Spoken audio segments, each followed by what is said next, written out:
presento un escenario. A ver qué les parece para la solución de discusión. Así es más fácil para que se vaya quedando los temas, ¿no? Sí. Vean, aquí es un paciente masculino. Tiene 42 años de edad. Es un paciente que aparentemente no tiene antecedentes de enfermedades crónicas ni tampoco tiene antecedentes importantes de consumo de medicamentos. Esto no requiere más que interrogatorio que viene contemplado en la historia clínica. Por eso es una herramienta útil y es en la que nos tenemos que basar para poder ir haciendo todo nuestro análisis de caso. Se ha referido a haber tenido cifras de 53 miligramos por decilitro. Determinaciones de 53, vean esta de 48, esta de 55 miligramos, y en diferentes ocasiones y aparentemente nos lleva en relación con la ingesta de alimentos.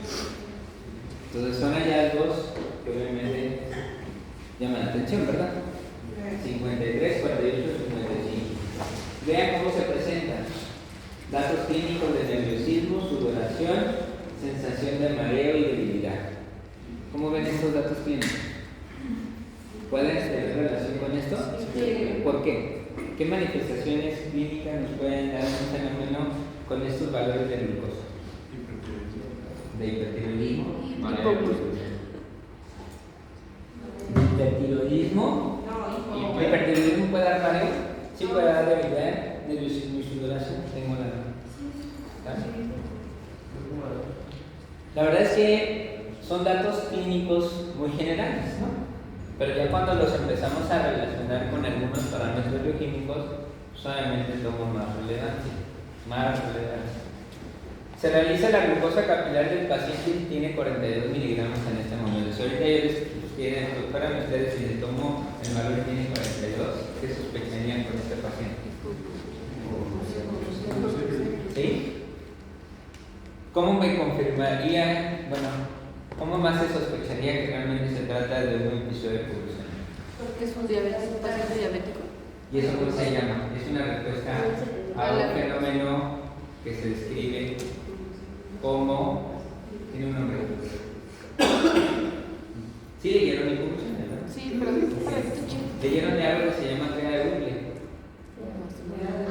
Sí, eso sí. Triada de Google. Sí, bien. ¿Y bien? ¿Sí, verdad que sí bien? ¿Verdad que sí? ¿Qué significa la triada de Google? Bueno, antes que entremos de lleno completamente, pues es importante recordar la parte fisiológica del metabolismo de dióxido de carbono. ¿Ok? Vamos a explorar rápidamente algunos aspectos sobre el metabolismo de dióxido de carbono. Para nosotros mantener una homeostasis en la parte de glucosa, en el equilibrio glucémico, pues obviamente necesitamos esto, un fenómeno estricto de homeostasis. ¿Y qué se refiere a homeostasis? Que obviamente nuestro valor de glucosa siempre va a tener un umbral, en donde va a oscilar dentro de un umbral. Condiciones que superen ese umbral, pues obviamente son condiciones anormales, que se llama hiperglucemia, y que ya vimos toda la parte de diabetes. Y todo lo que esté infra de ese umbral, pues realmente no es conveniente. ¿Por qué? Porque hay fenómenos de hipoglucemia. ¿Estamos de acuerdo? ¿Sí? Entonces, es relevante todos estos datos, principalmente, porque para poder mantener la homeostasis de la glucosa, pues obviamente va a tener variaciones en el transcurso del día, porque intervienen varias etapas o varios periodos en el transcurso del día. Estamos aquí en esta primera fase, pues obviamente hay fases de ayuno y hay fases de ingesta de alimento para poder mantener esa homeostasis de glucosa. Si no tuviéramos esta condición en el periodo de ayuno, tendríamos que estar conectados ante una infusión continua de glucosa, ¿no? ¿Cuál es el umbral normal de glucosa? Ya vimos, diabetes. 70. Entonces, si yo tengo ahorita 60 miligramos, estoy hipoglucémico.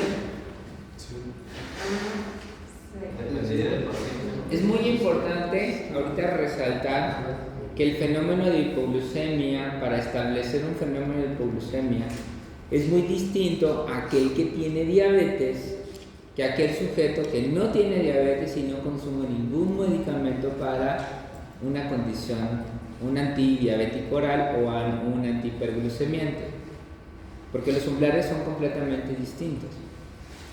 Habitualmente se establece el 70 miligramos para el paciente con diabetes, y lo vieron con el doctor Sánchez.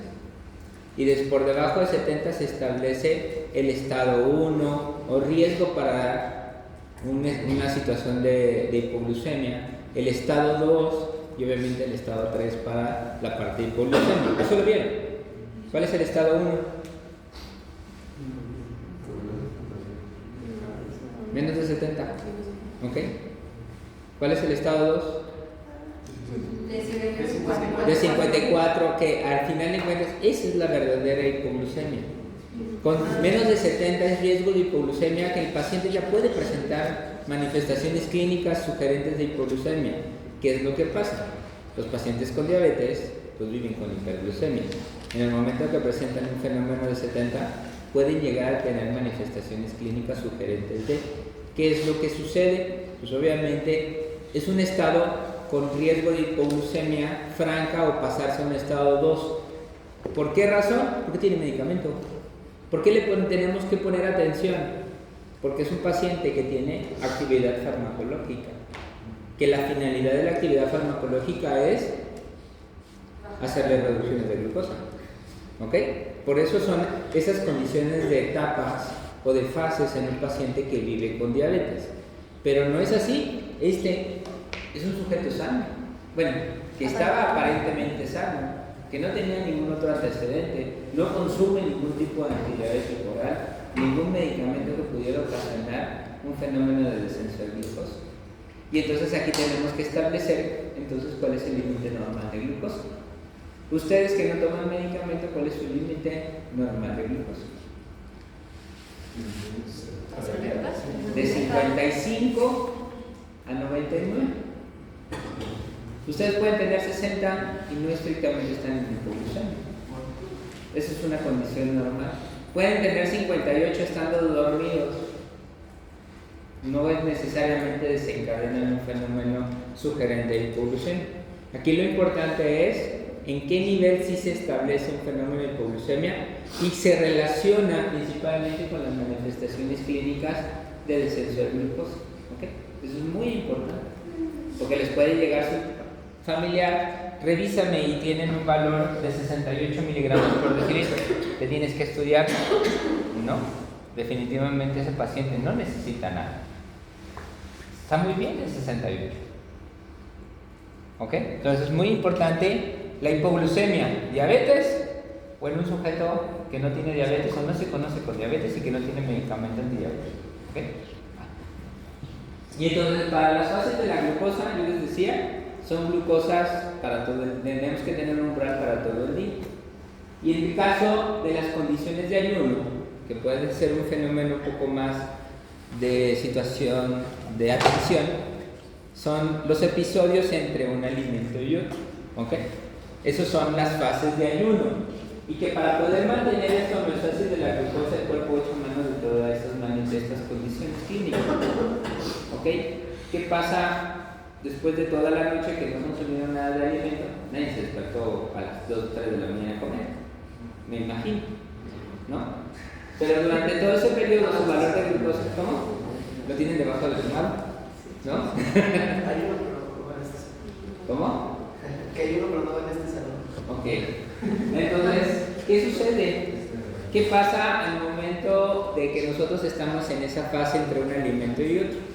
Pues obviamente todo lo que se consumió va hacia reserva energética y esa reserva energética se tiene que ir liberando gradualmente y de forma sostenida para permitir tener energía hasta el siguiente alimento.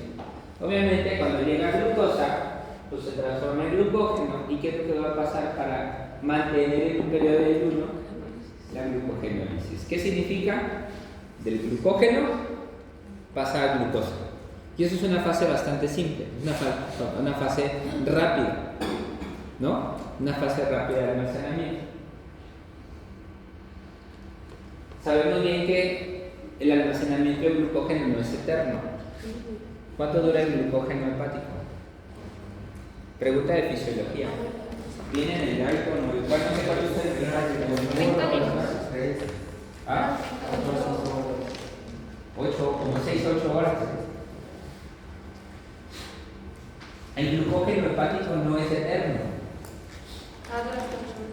¿Cómo? Hasta 8. Sí, el glucógeno hepático no es eterno. Y precisamente, una vez de que se acaba la reserva energética, pues tiene que echar mano de otros sustratos. ¿Ok? Cuando ya sea volviendo a consumir alimentos para volver a recuperar la reserva o utilizando otros sustratos. Y de ahí viene, si se extiende el ayuno, empezamos a utilizar otros sustratos. Gluconeogénesis hepática. ¿Qué significa la gluconeogénesis hepática? Ácidos grasos y proteínas.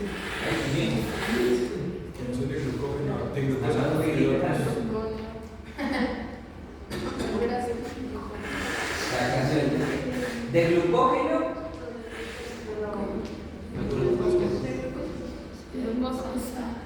la formación de glucosa a partir de ácidos grasos. ¿cuáles son los sustratos utilizados? Lípidos y proteínas. ¿Okay? Obviamente, dependiendo de la extensión del tiempo, van a ser los sustratos que se van a ocupar.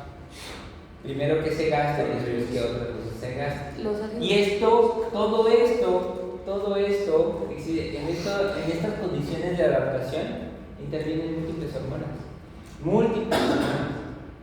que van a favorecer principalmente entonces que mi glucosa no caiga. ¿Cuáles son? Antes de describirlas, ustedes ya empiezan a relacionar cuáles son esas hormonas que van a favorecer entonces que se active tanto la glucogenólisis como la gluconeogénesis. Dígame, ¿cuáles son? ¿Cuál? Glucagón. Exacto, ¿qué más? Cortisol también. Hormona de crecimiento también. Fíjense que esto es bien interesante porque todas estas tienen su etapa de disparo para el apoyo de la glucosa. No quiere decir que ahorita todos estamos teniendo un superpulso, ya que estamos teniendo un periodo largo de ayuno, tenemos un superpulso de cortisol o un superpulso de hormona de crecimiento. Las condiciones de liberación también van siendo graduales dependiendo de la extensión del tiempo del ayuno. Pero las primeras que van a responder es glucagón y ¿cuál otra? El cortisol. Adrenalina. La adrenalina tiene que responder. La adrenalina, ¿qué le va a decir al hígado? Produce. La adrenalina, ¿qué va a generar? Lipólisis. La liberación de ácidos grasos para poder tener sustrato y poder tener energía. Y después de todo esto, se va a favorecer la cetogénesis. Precisamente por glucagón y precisamente por adrenalina se van a favorecer la lipólisis y la producción de cuerpos cetónicos. Como sustrato en el qué? Los cuerpos cetónicos principalmente los va a utilizar ¿qué? El cerebro como sustrato cuando no hay glucosa disponible para poderse mantener funcionando. ¿Ya vieron qué interesante? Pero esto requiere de tiempo, ¿ok? De tiempo, y también es muy importante establecer que hay una cetosis fisiológica. Vamos a tener un umbral, porque si la cetosis se supera a este nivel, pues caigo en un fenómeno de cetoacidosis. Y ya no estaría hablando de un fenómeno casi estrictamente de hipoglucemia. ¿Ah? Entonces, ¿ya vieron qué interesante? Es pura fisiología. No es más que desempolvar la fisiología. ¿Ok? Les voy a poner entonces, y este es el periodo posabsortivo en relación a la situación de ayuno, que vean cómo está el fenómeno de producción. La glucogenólisis de producción, casi el 70% del hígado el 30% es por gluconeogénesis en estos periodos de ayuno, principalmente es liberar la reserva energética y cómo va pasando, ¿sí?, a líquido extracelular y cómo principalmente se van distribuyendo en condiciones de ayuno la liberación de la glucosa a través del hígado. Casi en estos periodos de ayuno el que más participa es el hígado. Cuando se extiende el periodo de ayuno, ya no hay glucógeno, el fenómeno de gluconeogénesis también la produce otra estructura, otro órgano. ¿Quién más hace gluconeogénesis? El músculo no proporciona glucosa, es muy egoísta. Mucho de su lactato y todo para reutilizar se queda dentro. Tejido adiposo. No, tejido adiposo va a liberar ácido grasoso. Tejido adiposo no almacena glucosa. La glucosa se transforma en ácidos grasos libres en triglicéridos. Y así es como el tejido adiposo va a abrazar a el tejido. El tejido va a abrazar a los. ¿Quién? El riñón. El riñón tiene en periodos largos de ayuno, es el otro que participa en la gluconeogénesis. Por eso los pacientes con falla renal crónica no tienen riesgo de hipoglucemia. En periodos largos de ayuno, sí, porque el porcentaje que en algún momento tiene que participar en la homeostasis de la glucosa del riñón puede fallar. Y el riñón sí tiene la capacidad de proporcionar glucosa a través de otros sustratos. La gluconeogénesis. La gran ventaja es que la gluconeogénesis en el hígado, bueno, la diferencia que hay, la gluconeogénesis en el hígado, ¿quién la va a activar? ¿Qué hormona activa la gluconeogénesis en el hígado? Pregunta de fisiología. Glucago. La gluconeogénesis renal, ¿quién la activa? Y es una pregunta bien interesante.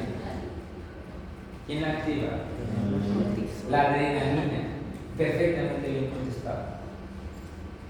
Si vieran, son dos hormonas distintas, pero una acá y otra acá. Entonces, por eso son hormonas muy importantes, ambos para proporcionar glucosa al líquido extracelular y al torrente circulatorio y por volver a hacer la distribución. Vean cuánto es el consumo prácticamente en tejidos del sistema nervioso central para poder funcionar en periodo de ayuno. Eso es donde en mayor parte se consume la glucosa. Volver a recordar, tejidos principalmente que no dependen de insulina para la captación y tejidos que sí dependen de insulina para captación es el menor porcentaje. Aquí prácticamente también vean cómo participa el hígado, el riñón, principalmente para la liberación de la glucosa en glucogenólisis, gluconeogénesis. ¿Y qué utiliza para la producción de esta glucosa a través de estos sustratos? ¿Ok? De la liberación del 100% del hígado, ¿cuánto participa? Cerca del 80% en esos periodos de ayuno. Vean el riñón, yo les dije. 20 al 30, hay quienes textos que dicen 30, entre el 20 y el 30%. ¿Okay? Por eso también cuando hay daño estructural hepático, el riesgo para hipoglucemia es alto. Porque no tiene almacenamiento ni producción. ¿Qué le pasa a los de falla hepática? Pueden tener riesgo de hipoglucemia. Por eso es que se pueden acortar los periodos de consumo de alimento en estos pacientes, con sustratos principalmente de glucosa. Y eso no es hablar de endocrino, ¿no? Es hablar de gastro. ¿Ya vieron gastro? ¿No? ¿Hacen hipoglucemia los de falla hepática? Vean. La misma situación en condiciones renales, la glucogenólisis y la gluconeogénesis, mira, no forman, aquí hay cero, porque el riñón no almacena glucógeno. Estrictamente, ¿qué es? Gluconeogénesis, y que también requieren diferentes sustratos para poderlo liberar. Y vean aquí, en relación a la captación de la glucosa, una vez que en periodos de ayuno, estas dos estructuras principalmente mantuvieron esa homeostasis. Cerebro, se consume casi todo. Y el resto, pues obviamente los demás tejidos. Esta tabla está muy bonita, que realmente representa cómo en periodo de ayuno la glucosa se mantiene. ¿Ok? Vean aquí, sustratos circulantes después del ayuno nocturno, moderado y prolongado. ¿Qué pasa con los sustratos y qué pasa, yo les decía, con las condiciones hormonales dependiendo del tiempo que avanza el periodo de ayuno? Un ayuno de 12 horas, de 12 a 16, un ayuno que se extiende de 30 y 60 horas, que serían ¿cuántos días? Más de un día, hasta 2 a 3, casi hasta 3 días, y cuando se extiende más de una semana. Y el paciente, en condiciones normales, puede soportar hasta esto sin caer en hipoglucemia. Por eso es que, ay, es que no he comido, se va a desmayar. No es cierto. Claro que no van a callar. Es otra cosa distinta si ya tiene un trasfondo de enfermedad, si es hepático, si es renal, si consume medicamentos, entonces sí tienen que tener cuidado, vigilancia. ¿Ok? Porque entonces sí puede haber cierto riesgo. Pero que ustedes ahorita se me estén desmayando por hipoglucemia, me sé. Dick, creo que sus estados de salud son normales. Biopsicosocial. ¿Cómo? ¿No tanto? Sí. Vean entonces qué van pasando por los cambios hormonales conforme entonces avanzan las horas. Ponemos el ejemplo de 12 horas.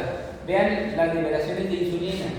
Pero conforme pasa el tiempo del fenómeno de ayuno, mi concentración tiene que bajar. Principalmente pregunta importante de fisiología. ¿Cuál es la primera respuesta de defensa ante un evento hipoglucémico? Sí. Si no tengo insulina, mi glucosa no se va a captar, no se va a cortar.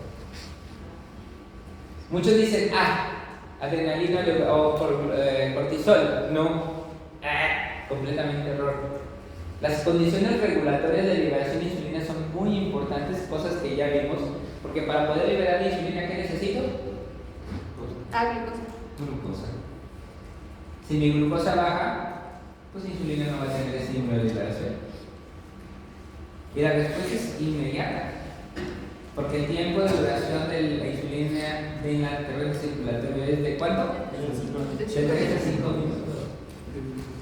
Entonces, son respuestas o regulaciones rápidas. Vean la contraparte del glucagón. ¿Qué pasa con glucagón en 12 horas?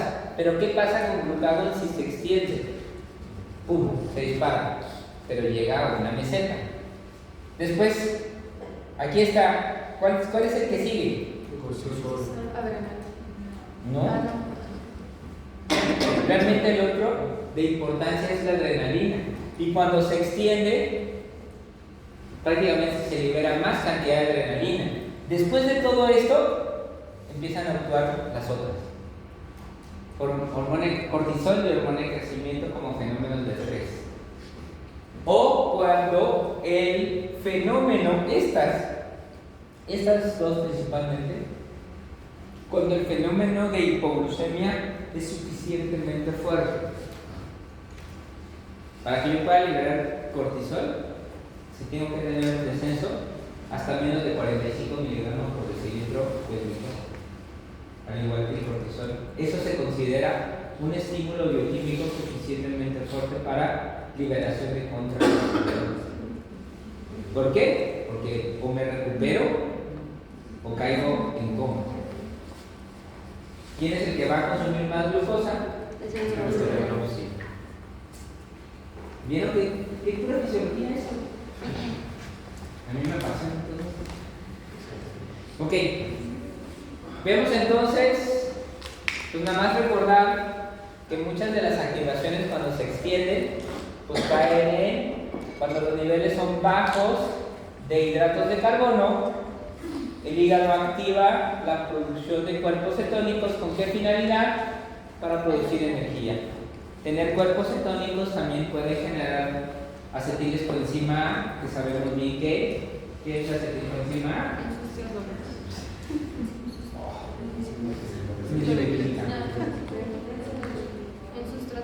Sustrato para energía. Aquí está. Sus condiciones de energía. Vean también qué pasa con los niveles de glucosa en dieta normal, qué pasa en una dieta cetogénica y en una verdadera cetoacidosis. Eso yo creo que es muy importante que ustedes lo reconozcan porque seguramente les tocarán escenarios en la consulta de medicina en donde, dieta cetogénica, si pasa algo, pues no le va a pasar nada. Si el sujeto es sano, hay una cetosis, hay una cantidad de cetosis permitida que va a mantener que mi condición de pH se mantenga estable. La gravedad es cuando mi producción es aumentada, entonces va a incrementar la acidez y entonces sí me va a llevar a condición de riesgo. ¿Qué me va a llevar a una dieta cetogénica? Realmente también no se exacerba aún más la condición de cetosis porque estrictamente mi glucosa no baja hasta cero. En el paciente con cetoacidosis hay deficiencia absoluta de insulina. Y entonces sí, esto va a provocar que la cetosis se dispare de forma descontrolada y me pueda caer a un fenómeno de cetosis. Entonces, ¿se fijan? Vean aquí, por eso les dije el pH cómo se conserva y cómo se cae el pH al momento de ya no haber actividad insulínica y dispararse más el fenómeno de cetosis. Pero vean la producción aquí, la producción insulínica, cero. ¿Sí? Entonces, ustedes escucharán, es que hizo dieta cetogénica. ¿Sí? Pero se va a mantener en condiciones normales. No va a haber cambios de pH. Va a tener condiciones regulatorias fisiológicas que van a hacer que esto no sea grave. ¿Qué pasa en condiciones de consumo de alimento? El postprandio. El otro que vimos fue estado posabsortivo o ayuno. Ahora vamos a ver el estado absortivo o la condición con la homeostasis de la glucosa prandial. ¿Estamos de acuerdo? Bien. Vean, ¿cuánto se comió de glucosa aquí? 100 gramos. ¿Eso equivale a cuánto? Un ejemplo. ¿Cuántas tortillas?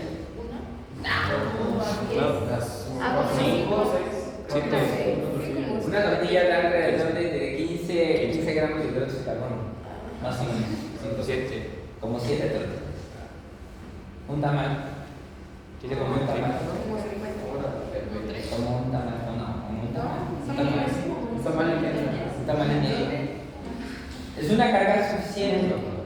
Por eso la curva de tolerancia, vuelvo a recordar, para las condiciones diagnósticas se hace con 75, porque estrictamente las 75 gramos sería como el equivalente que tendría que tener como un alimento habitual, un poquito más elevado, pero es como un alimento. Pero aquí le quitamos, obviamente, la confusión de las grasas, la confusión de las proteínas, para ver realmente cómo va el comportamiento de la glucosa. Por eso es una prueba muy importante. Ahora aquí este paciente se comió 7 tortillas. Estoy hablando de este paciente, pues, ¿ayer quién comió 7 tortillas? No, pero entre el arroz, la pasta y las tortillas, pues seguro sí se lo comen, ¿eh? Seguro sí se lo comen. Pero el Rocky sí. Entonces vean cómo va la distribución. De los 100 gramos, vean, el 100% pasa absorción. El 100%. Y de este 100% empieza una distribución muy importante. Muy importante principalmente a todos los tejidos. Una buena parte de almacenamiento, 30%. Poca porcentaje a el resto de los tejidos. Porque en condiciones absortivas, ese tiene que almacenar para poder mantener el ayuno. Pero el cerebro sigue consumiendo. El riñón sigue consumiendo. Este sigue consumiendo. Entonces es muy importante como vemos, y si vamos sumando prácticamente casi equivale al 100% de los tejidos. ¿Ok? Está padre, ¿no? Y ahora sí saben dónde se va la manteca resumiendo. ¿Y qué está pasando ahorita? Entonces, parte del esquema igual que tuvimos hace rato, en condiciones no tanto de producción sino de absorción, una vez de que está aquí de la absorción, ¿qué es lo que pasa en la condición del torrente circulatorio? Y vean otra vez, principalmente sistema nervioso central, ¿ok? Que es el de los que más consumen y los demás. Esta sección, por eso también a veces es muy importante la quema o el gasto energético que produce en el periodo absortivo del ejercicio. Por eso es tan importante, porque también un porcentaje empieza a consumirse en los tejidos que sí requieren de insulina para funcionar. Okay.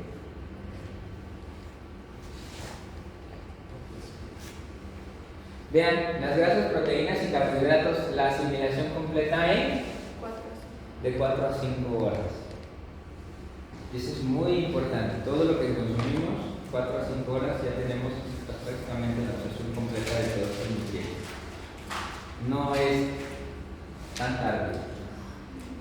¿Y de qué va a depender la concentración de la glucosa? Tiempo de actividad física desde el último alimento. Por eso muchos los mandan también a moverse y no completamente a dormirse. ¿Ok? Composición y forma de la glucosa, ya sea líquido o sólido. El grado de vaciamiento gástrico. Si tengo un vaciamiento gástrico rápido, la absorción es mucho más elevada y voy a tener una elevación de un pico de glucosa por la absorción rápida que se pueda tener este paciente. ¿Okay? ¿Qué medicamento nos ayuda a reducir el vaciamiento gástrico? Lo acabamos de ver. Los GLP, exacto, hacen que el vaciamiento sea menor y por lo tanto también ayuda en condiciones de control de glucosa postprandial, porque los picos pueden disminuir, ¿okay? Por el efecto fisiológico. Entonces, ¿estamos? Y volvemos a esta imagen que ya habíamos visto, pues básicamente para volver a establecer en glucosa el periodo posabsortivo, que no tiene nada que ver con la ingesta de alimentos para mantener esta homeostasis, y el periodo absortivo con el juego importante de las hormonas de insulina y de las otras contrarreguladoras, glucagón, adrenalina, cortisol, hormona de crecimiento, que son importantes para esta homeostasis. ¿Okay? Ahora, volvemos al caso, ¿les parece? Sí. ¿Está claro la homeostasis de la glucosa? ¿Está claro los umbrales? ¿Está claro los umbrales de glucosa? Sí. Segurísimo. Nada más que yo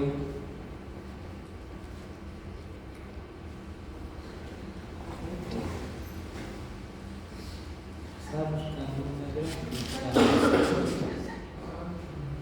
Vean,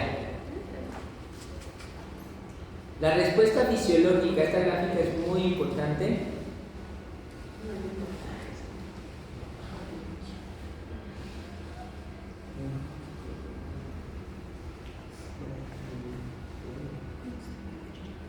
Vean, de aquí en adelante.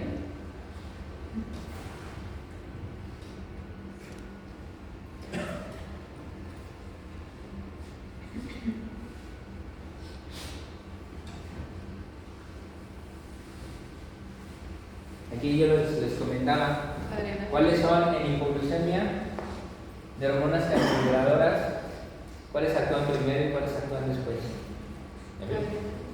Adrenalina y glucagón son los que van a responder más rápido.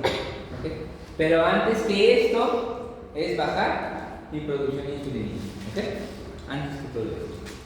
En relación a todo eso, vean entonces cuáles son las respuestas conforme mis valores de glucosa van descendiendo. ¿Ok? ¿Cuáles van a responder primero? ¿Y en qué momento llega a haber condiciones de síntomas? Si se fijan entonces en rapidez de respuesta, la disminución de la insulina es la más rápida. Después glucagón, epinefrina, hormona de crecimiento, y esta casi van de las manos. ¿Ok? ¿Ok? Primero cortisol y después de hormona de crecimiento.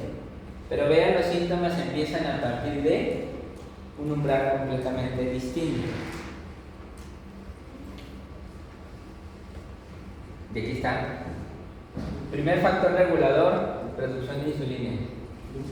Primer factor contrarregulador, que es el segundo nivel de defensa, es aumento del glucagón. Tercero, crítico cuando el glucagón es deficiente, entra el quite. Cortisol y hormona de crecimiento son condiciones tardías, respuestas lentas. ¿Ok?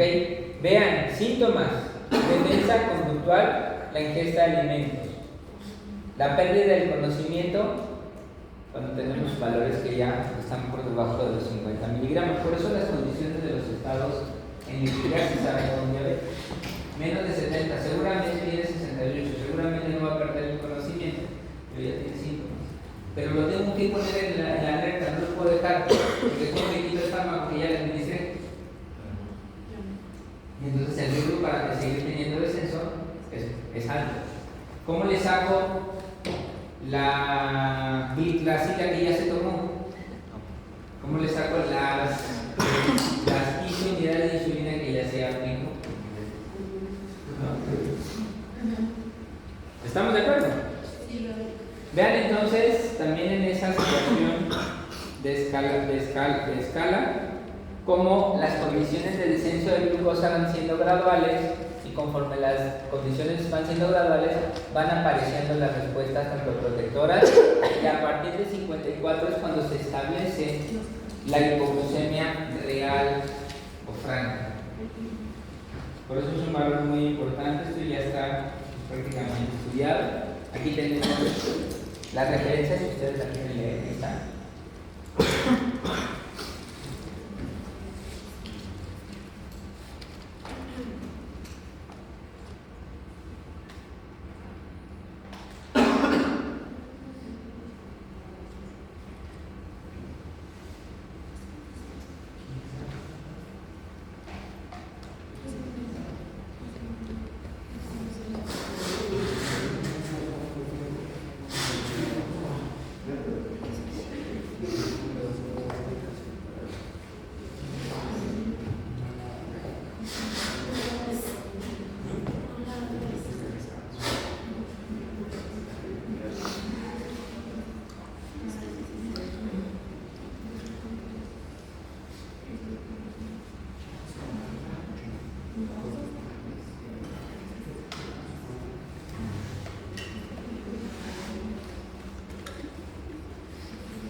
Bien, entonces, cuando las cifras están en 90, vean en 80, y desde los 80 miligramos ya estamos con reducción de la producción insulínica.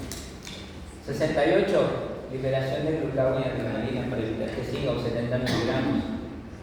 Y ya con 54, inicio de síntomas autonómicos y neuroglucopédicos. Uno de los síntomas neuroglucopédicos pueden ser. No, es autonómico. Hay que dividirlo. Fatiga, somnolencia, sensación de hambre. ¿Están neuroglucopédicos? ¿No? ¿Desayunan? Sí. Sí. Chilaquiles verdes con pollo. ¿Cómo?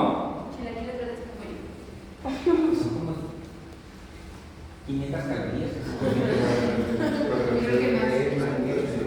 Ahí se aventó las 7 tortillas. ¿O no? Sí. Se pasan, ¿eh? No quieren el jugo de páncreas. Estuvieron buenas.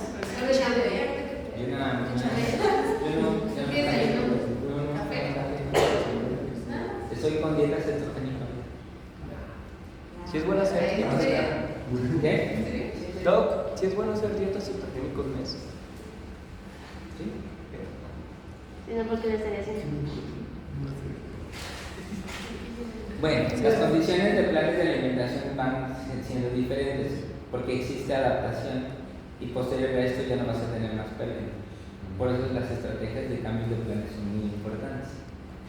Hay periodos de restricción y periodos de normalización de consumo de alimentos para tener variaciones o no tener completamente esa condición de meseta. Para eso son las variaciones del plan. Hay adaptaciones hormonales ante un fenómeno constante de restricción de calores. ¿Por qué? Porque no creen que vamos a seguir perdiendo hasta no tener nada. El cuerpo se tiene que defender de ciertos cambios internos para que cuando llegue funcione. Por eso es que, es que ya no seguí bajando, pues sí. Pues eso no va a ser eterno. ¿Qué es? ¿Ahora entiendo? ¿No? Entonces vean aquí, a partir de esto ya se pone la situación complicada en relación a qué? A que ya empieza a haber hasta cambios de electroencefalograma, disfunción neurofisiológica, hasta la pérdida básicamente de la conciencia. ¿Así? ¿De forma gradual? Claro, que si esto se acentúa aún más, pues obviamente puede llegar el fenómeno hasta ahí. Ese es en sujetos. Por eso es en condiciones normales y en condiciones, obviamente, de diabetes. ¿Por qué tenemos que también tenerlo en consideración? Porque la respuesta contra el regulador en los diabéticos puede también hasta fallar por disfunción neurológica. La neuropatía autonómica puede hacer que no respondan igual. Por eso las condiciones de respuesta para una hipoglucemia y la forma de evaluarse es, primero, tiene diabetes o no, toma medicamentos para diabetes o no. Porque entonces va a ser distinto. Y ahora sí, si le muestran un resultado, doctor, si le muestran un resultado de 65 miligramos, ¿qué tiene que saber? Sí, ¿no? O, primero ¿es un sujeto normal? ¿O estaba normal? ¿Ya vieron?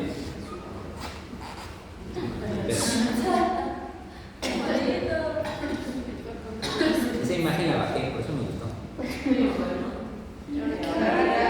¿Ahora qué hago? ¿Y ahora qué hacemos con este paciente? Ahora ustedes díganme. No es.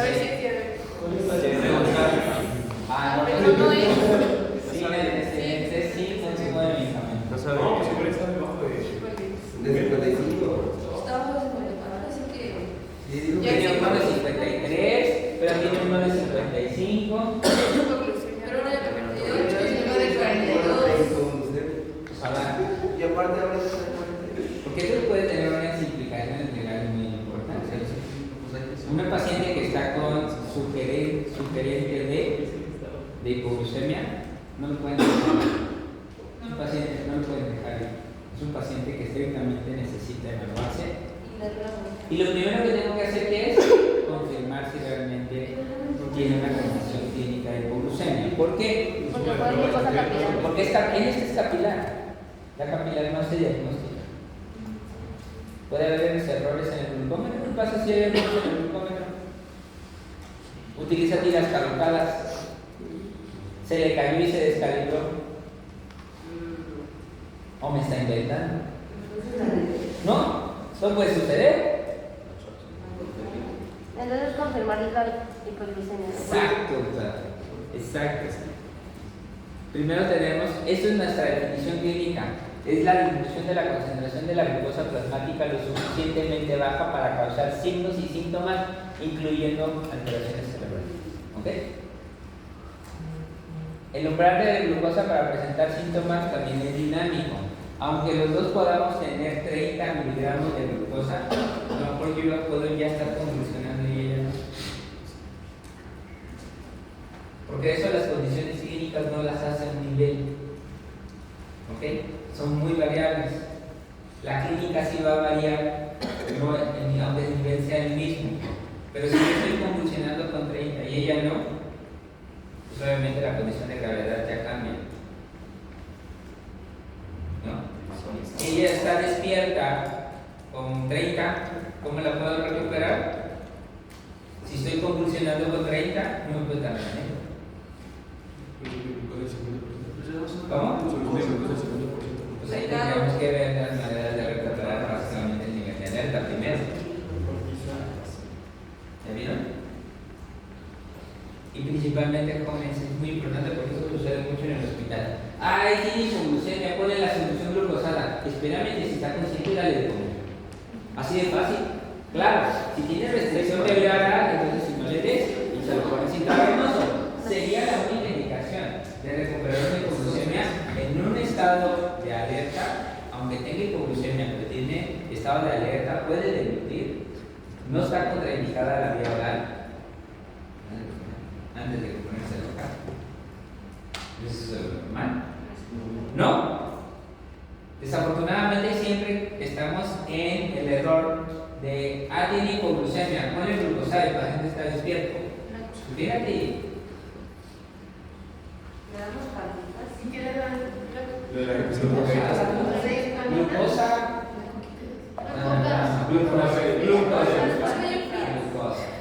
Un shot de coca.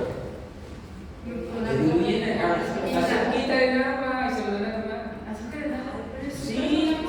Es una cucharada. Y ahí no le vas a dar 1 litro de agua. Le reduces para, obviamente, Un poquito de manzana, 5 monitoreadas. si la condición de alerta no lo permite, entonces está contraindicada la vía. Pero eso es un error muy frecuente, no sé si los que han visto en urgencia. Aquí chingados le pongo intravenoso si está despierto. Pues sí, por eso lo estoy haciendo, porque son errores de prescripción. ¿Ok? Dímelo. Pero si por ejemplo ya está canalizado, sí se puede hacer. ¿Está despierto para qué? Tu respuesta a una condición fisiológica de hipoglucemia va a ser muy distinta. Tu situación de curva de absorción de glucosa va a ser completamente distinta. Tenemos sustratos distintos. Claro, no le vas a, si está en hipoglucemia, no le vas a servir un bistec. Le vas a poner glucosa simple. ¿Ok? De fácil absorción, no canelitas. ¿Cuántos carbohidratos tiene una canelita? Ya lo leyó. Léalo antes de comérsela. Sí. Pues entonces no les gusta diabetes, no les gusta tener pacientes. ¿Qué es lo que van a ver? Ya sé por qué se les va a hacer sus exámenes. Porque seguimos Ya ven lo que les Usted sirve todos los. Pues sí, no tengo que ver. Si no, ¿para qué sirve lo que aprendí? ¿Para qué sirve lo que aprendí si no lo voy a ocupar? ¿No? Los chicos para eso están estudiando. Ay, me duele la cabeza. Pues me tomo algo analgésico, si no, ¿para qué estudié? ¿No? Si sospecho algo, me estudio. ¿O no, doctora? Está canijo que yo estudie nada más para que tener un cuadro bonito ahí en la pared. Y ya muchos de ustedes hasta están recetando, no me dejan mentir. Están ya recomendando medicamentos. Justamente ya le acabo de dar una medicina a la ¿A quién? ¿Cómo? Justamente ya le di más medicina a una que estaba ahí. ¿Ronchada? Tenía.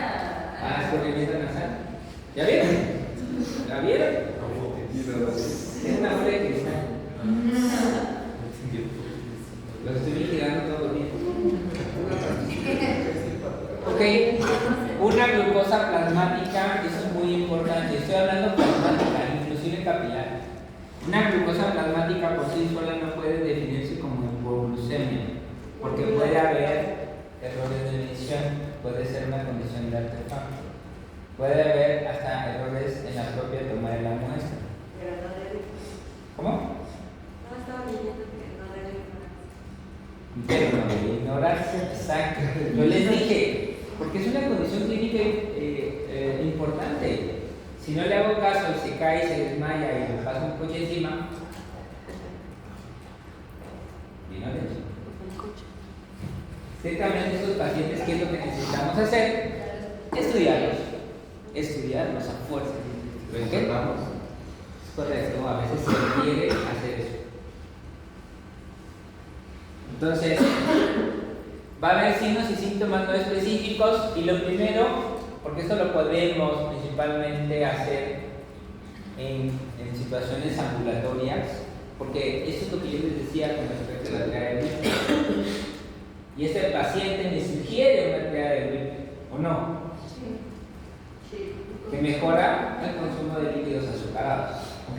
Vean aquí, signos y síntomas sugerentes de hipoglucemia, una hipoglucemia confirmada y una resolución de síntomas al elevar las concentraciones de la glucosa plasmática. ¿Qué tengo que hacer primero? Pues obviamente eso se llama, o confirma la triada de Whipple, el paciente tiene que estudiarse. Aquí están las diferencias entre síntomas neuroglucopénicos y síntomas neurogénicos. ¿A qué se refiere? Porque obviamente esta es falla neuronal por falta de condiciones energéticas de neuronas, y esta es pura descarga de adrenalina. Ok, entonces, ¿con qué confirmamos una hipoglucemia? Ya vamos. Lo tengo que estudiar, ¿verdad? ¿Cómo confirmo? Pues una determinación plasmática, una triada de Whipple.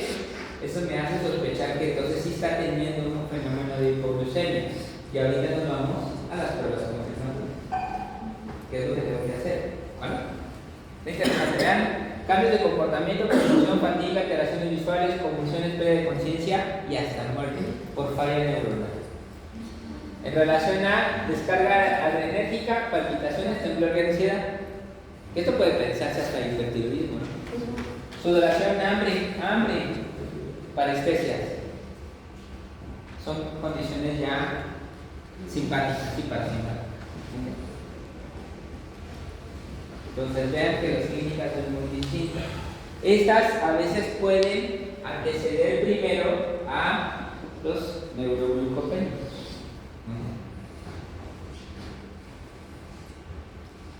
Entonces, ¿qué pasa? Realmente es un estado un poco común, pero que requiere de atención. ¿Diabéticos o no diabéticos? No falla, ¿verdad? Y aquí, estudiar principalmente cuando se documente la triada de Whipple. Tuve 42 a este paciente, le di glucosa y se recuperaron.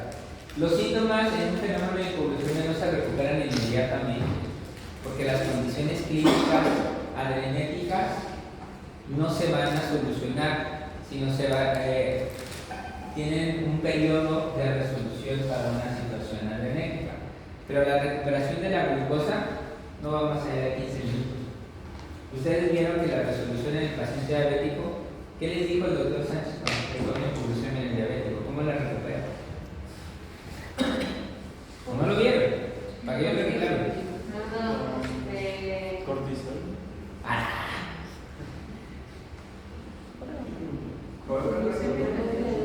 Me van a preocupar en el siguiente examen ustedes.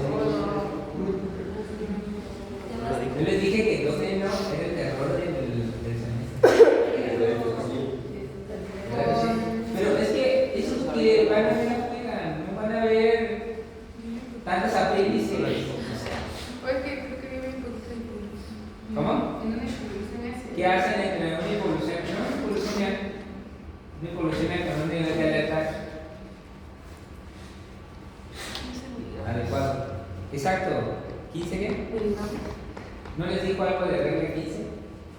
15 gramos de carbohidratos. Ay, por favor.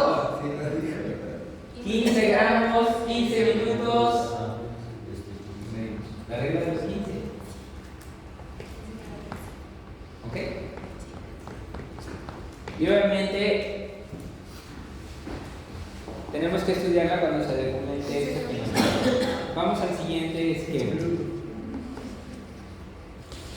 Principalmente el mecanismo de hipoglucemia se produce cuando la demanda supera a la producción y existe la pérdida de equilibrio, ya sea porque el cerebro consume o los tejidos sensibles a insulina pues están consumiendo mayor cantidad, ¿ok?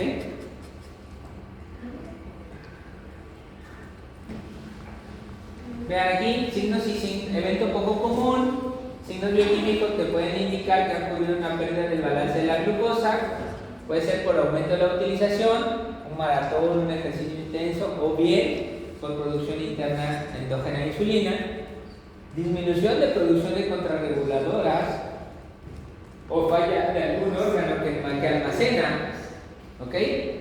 Que almacena energía. Reducción de producción de contrarreguladoras, ¿qué puede ser? Principalmente para hormona de crecimiento y cortisol. Los pacientes que tienen déficit de producción de cortisol también tienen riesgo de hipoglucemia y forma parte dentro de las condiciones clínicas que también puede ser. O puede haber alteración principalmente por algunas sustancias que me puedan generar, obviamente, el fenómeno de hipoglucemia. El alcohol, ¿qué hace el alcohol en el hígado con respecto a el metabolismo de hidratos de carbono? ¿Quieres que se apueste la borrachera? De hecho, cuando entras en alcohol entras en estado de hipoglucemia. Es correcto, porque frenas la producción de liberación de glucosa y la gluconeogénesis. Los pacientes pueden generar hipoglucemia. ¿Ok? ¿Cómo? Sí. Entonces, ok. Realmente esto es lo más frecuente que vemos en condiciones clínicas, la hipoglucemia en el paciente diabético. Por eso hace un rato les puse, ¿quién es el sujeto? ¿Tiene o no tiene diabetes? Me han mandado, y no es para cuestión de broma, realmente es preocupante, me mandan para estudiar a pacientes con hipoglucemia y diabetes. Espérame. Pues, me han mandado una ocasión en una nota, se ingresó un paciente diabético a piso por hipoglucemia con sospecha de insulinoma. Espérate tantito. Si tuviera insulinoma no tuviera diabetes. Modificaré los antidiabéticos. Pero saben que eso es básicamente, y les estoy diciendo vivencias, que es la realidad. ¿Por qué? Porque desconocemos el trasfondo, obviamente fisiológico, de las cosas. Y hablar de glucosa no estoy hablando de cosas, todos manejamos glucosa. ¿Quién debe manejar glucosa? Pues los médicos en general. También. Primera causa puede ser fármacos, insulinos secretagogos, principalmente en los pacientes con diabetes. ¿Ok? Y aquí hay una tabla prácticamente en condiciones del paciente enfermo, ya sea por medicamentos, ya sea en estado crítico o ya sea por deficiencia hormonal, condiciones que nos puedan llevar a hipoglucemia. Vean aquí, enfermo o medicado, insulina, alcohol, y hay otras, los betabloqueadores pueden generar hipoglucemia, algunos antibióticos como algunos derivados de quinolonas, hubo uno que salió del mercado por fenómeno de hipoglucemia. Entonces hay una lista un poquito extensa para el riesgo de hipoglucemia. Enfermedad crítica, falla hepática, renal o a la misma falla cardíaca, sepsis o los periodos de inanición, también por no consumir alimentos por largo tiempo ya, cortisol o glucago. Pero vean, acá está el que es sano. ¿Cómo lo tengo que hacer? ¿O cuáles son las posibles causas en el paciente sano? Producciones autoinmunes, ya sea endógenas de insulina o producciones autoinmunes o inducidas. Y eso es lo que vamos a aprender, cómo vamos a hacer el diferencial para el paciente sano, que aparentemente no tiene nada, que aparentemente no tiene diabetes. ¿Cómo lo puedo investigar? ¿Ok? Es ahí en donde entramos nosotros. Ven otra vez. De causas de pacientes aparentemente sanos. ¿Ok? Pero bueno.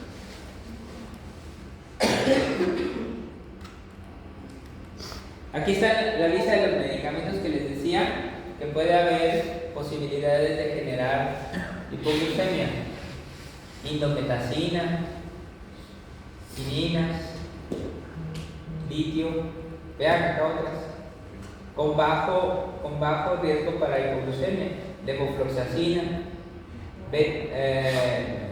antagonistas beta-adrenérgicos, antagonistas del receptor de angiotensina, pueden llegar a tener fenómenos de hipoglucemia. ¿Cómo? Trimestoprim. Aquí es una causa que tiene que estar vigilante. ¿Cómo afecta eso?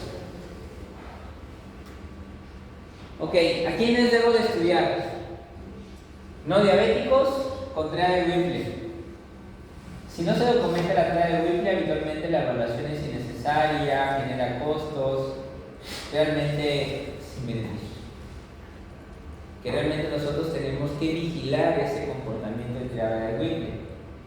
Básicamente lo importante es la glucosa por un método confiable. Puede haber de la capilar diferencias muy importantes con respecto a la central. Los dispositivos en la actualidad que se utilizan para detecciones de las capilares sí tienen una ya correlación un poquito más cercana a la real en las determinaciones centrales. Pero las determinaciones centrales también puede haber fallas. Y dentro de las tomas centrales también tiene que haber un procesamiento adecuado. Si yo le tomo la muestra, la dejo en el tubo de ensayo, no la centrifugo, la dejo ahí y la llevo más de 4 horas, pues va a haber un fenómeno que se llama de consumo de glucosa por eritrocito. Y eso se llama pseudoglucemia. Puedo detectar varios atajos cuando realmente las condiciones no son así. ¿Y eso de qué tiene que ver? Del procesamiento. Por eso muchas condiciones de la muestra es llevar inmediatamente para que te la centrifuguen y la proceses. De eso depende, obviamente, las variaciones en el nivel de la glucosa. No que se le olvide alimentar una navaja. ¿No? ¿A poco no? Sucede, doctora. Mire. Ay, la ministra, aquí la estoy cargando. ¿No? ¿Cuándo fue? Las canas no son de gratis. Créanme lo que no. Créanme lo que no. Just for men. No uso esa. Glucosa capilar, entonces, por eso es muy importante y saber también. Entonces, ¿sí es un método confiable la glucosa capilar? No. O sea, la verdad Te sirve de orientación, no diagnóstico. De orientación. Mira, si tiene una TREA de Whipple 45, tiene manifestaciones de tomar la capilar, confirma, bueno, en la capilar sale 40, 42 miligramos, como en el caso que le estoy poniendo, pues obviamente en lo que sale la central va a tardar tiempo, no me voy a tardar. Eso me va a servir de orientación para darle glucosa y ver la situación de recuperación. ¿Qué va a pasar? Yo le tomo la muestra, así como le tomo la capilar, antes de darle la glucosa le tomo muestra y la demás no puedo usar. Entonces sí, ya puedo evaluar la capilar con la central y realmente la central es la que va a ser diagnóstica. Pudiera a lo mejor tomar otra glucosa después, sí, para ver qué recupera y entonces tú estás confirmando tu TREA de Whipple. Oiga, hemos leído que se le hacían algunos electroencefalogramas. ¿Para qué? No sé. ¿Para la hipoglucemia? Pues si la hipoglucemia, ya vimos ahí que a partir de 54 ya puede haber cambios electroencefalográficos por neuroglucopenia. Eso ya lo sé, pero no me está diciendo cuáles son las condiciones de o qué grado de hipoglucemia tiene con un electroencefalograma. Yo aquí quiero hacer el diagnóstico de hipoglucemia y qué me está causando la hipoglucemia. Pseudohipoglucemia es la disminución durante el ayuno que puede ser asintomática. Les digo, podemos tener hasta 54 y no sentir nada. Pues al final no tiene mayor relevancia clínica en un sujeto sano. En una condición de ejercicio vigoroso, ¿okay? Puede haber hasta 30 o 50 miligramos por decilitro. y en condiciones de errores de laboratorio por condiciones de hipertrigliceridemia que puedan interferir con el ensayo, ¿no? Puede bajar 15% en condiciones de hipertrigliceridemia la glucosa. Puede estar aparentemente baja, pero por causa de una elevación importante de triglicéridos, pero esas son condiciones ya de errores de ensayo. Por impulsión por artefacto, es un recipiente que no tenga inhibidores de glucólisis. Les digo, si no lo centrifugo, si no lo tengo en un tubo adecuado, la glucosa se va a consumir por parte de los eritrocitos. Y en condiciones, obviamente, en donde también el recuento celular sanguíneo se encuentra elevado, en leucemia, ¿vean? Pues obviamente van a consumir glucosa y puede haber una falsa medición de la glucosa. ¿Está bonita la glucosa, no?